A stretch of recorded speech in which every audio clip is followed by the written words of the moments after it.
Hi there, Dan West again. Some time ago I did a video on dowels, and I really didn't think I showed well enough how to build what I was talking about, and so I'm going to go through a step-by-step process, not complicated at all. But then again, for a beginner, could be, you know, and given the fact you might not have all the tools, you know, for the pro and the guy who's always doing this is nothing. This is just almost silliness. But again, I'm trying to help the people who just took me starting out, you know, trying to find a way to do things, you know. So again, this is about dowels, and before I get into the pictures, I'm going to try to keep it brief. I know I have a tendency to talk too long. Dowels come in little packages, or they come in stock like this.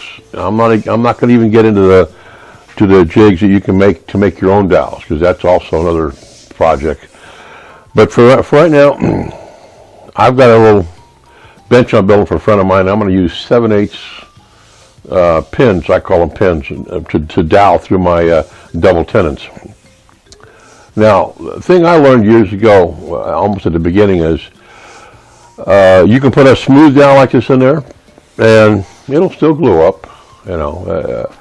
But the best dowel is a dowel that's got some kind of fluting in it.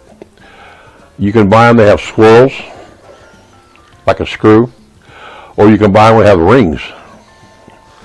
In my opinion, the best is when they're slotted like this. They're fluted the whole length of the dowel.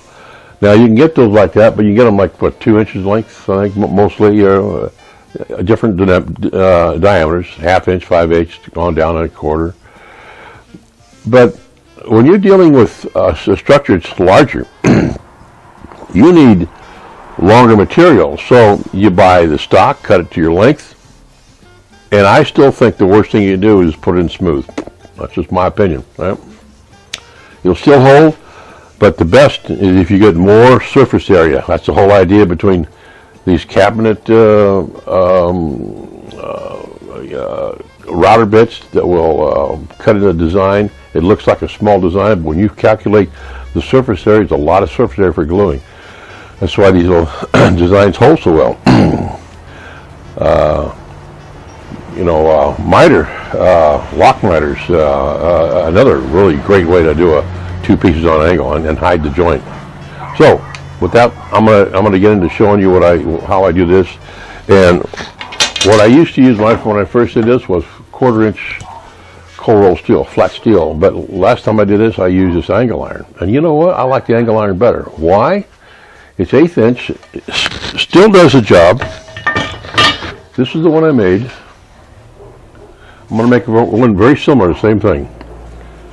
And all it is angle iron, let in flush with the top. And here I have 1/2 inch, 3/8, and 1/4. I'm going to make this in 5/8, 1/2 inch, and 7/16. 2 screws secure it in place. And beneath the related holes are a little bit larger holes, so when your material goes through, it doesn't have a tendency to wander, keeps it straight in line. So when you're pounding a large piece or a segmented piece in there, you can just pound piece after piece after piece, and it falls through the hole into a bucket or something like that, however you set it up. So what I did was, already, I cut this piece here and I laid it out. I laid it out so the center of this angle iron will be the center of this 4x6.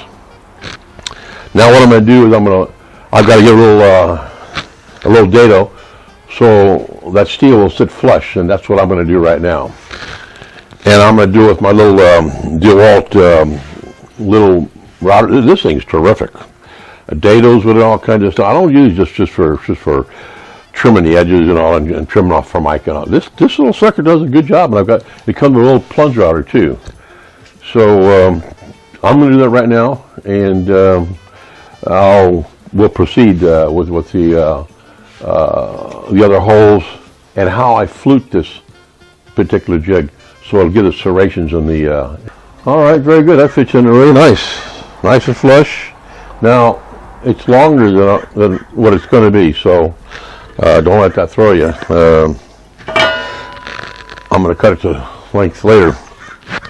Now I'm going to lay out for the 3 holes. I'm probably going to go ahead and drill the 2 end holes,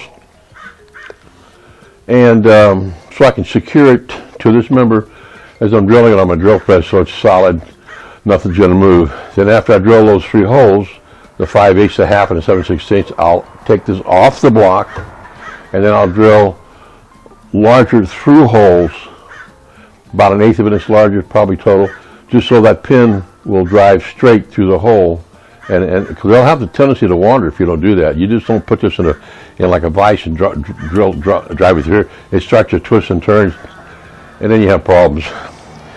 Okay, see you at the drill press.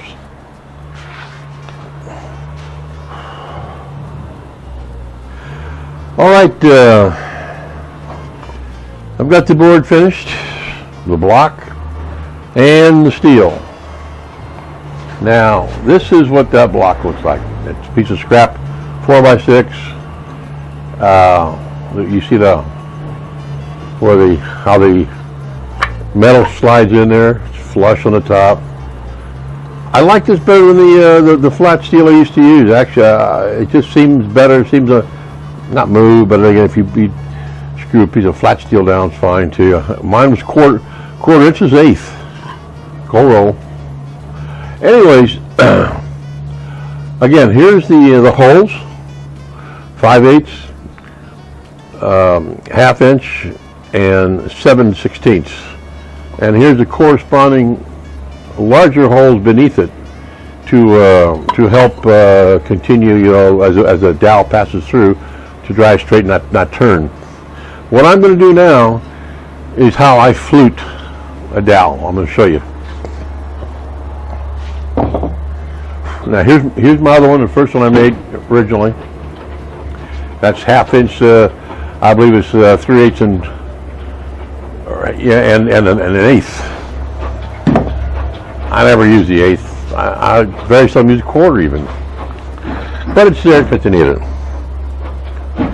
Now, like I said before, they sell all kinds of dowels, usually 2 inches in length. I believe that the longest, maybe a little bit longer. I haven't seen many. And when you're doing face trim, that's all you need. But when you're doing something different, like I do, some larger objects, almost like when I was doing a lot of timber framing stuff for the gazebos we used to make. Your 6x6s, 4x6s, 4x4s. Anyways, I like a fluted dowel instead of the Spyro or the rings. Especially, I don't like a smooth dowel at all. Again, no glue, but I want something fluted, has more surface area. Cold chisel, small cold chisel. And what I'm going to do is, to the back of this, I'm going to take a hammer with the cold chisel, and I'm going to score it. Bam, bam, bam, bam, bam. Go all around. And what it's going to do, it's pinch that metal, gouge it forward. And as that dowel pounds through, it's going to score the sides of that dowel. I tell you, it really works nice. So I'm going to start doing it, then I'll come back and show you what it looks like. Okay? All right. Okay, here we go. Take a look at that baby. I mean, isn't that pretty? Look at that sucker.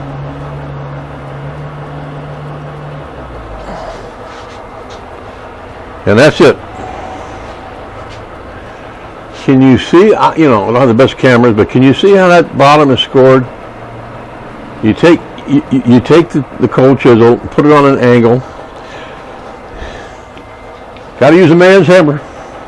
Don't try it with your little hammer. You got to have something hit with power. And not a big swing, it's just the weight of the hammer is going to do it. But put that on an angle, and you score that thing all around. And that's on the bottom side, okay? It's not on the face. I've never tried it in the face, so I'm not saying it can't work, but I've always had it at the bottom. Again, 5/8, ½ inch, and a 7/16. And of course the little screws to fasten it to the block. And you come out with you come on a fluted dowel like that. Any length you want. You make that thing 6, 8 inches, whatever. I mean, that's clean. You can't get any better than that. And you know what? I know they sell those things. I know they sell these things, and man, they are expensive. I think I saw one for a woodpecker, you know. And of course, you got the kind of money you want to do that, no problem, you know. But you can make any length dowel you want, any size you want, any diameter you want with this jig, and it's cheap. I mean, the most expensive thing is the steel, you know. I mean, I'm telling you, it works really good, and that's the dowel you end up with. And I put a good chamfer on the starting end, but on these pins, I'm gonna have them stick out a little bit. So that's why I just shaft it a little bit. I'm gonna soak these in Watco, just the tips, so that when they go through, it looks like it's a better contrast for the overall leg. And then, you know, that's just my style on this particular bench. But I don't want to hide it. I want to show it, you know. So anyway, that's it. I hope you like it. Again, that's a nice looking dowel. Inexpensive. Any length you want. If you need longer lengths, and any size you want. So hope you like it. Hope it works for you. And if any questions, there's my email address at the bottom. I don't have a web page. I don't do this for a living. I just kind of every now and then. I wish I could do more of them, but you know, have other things going on with my retirement.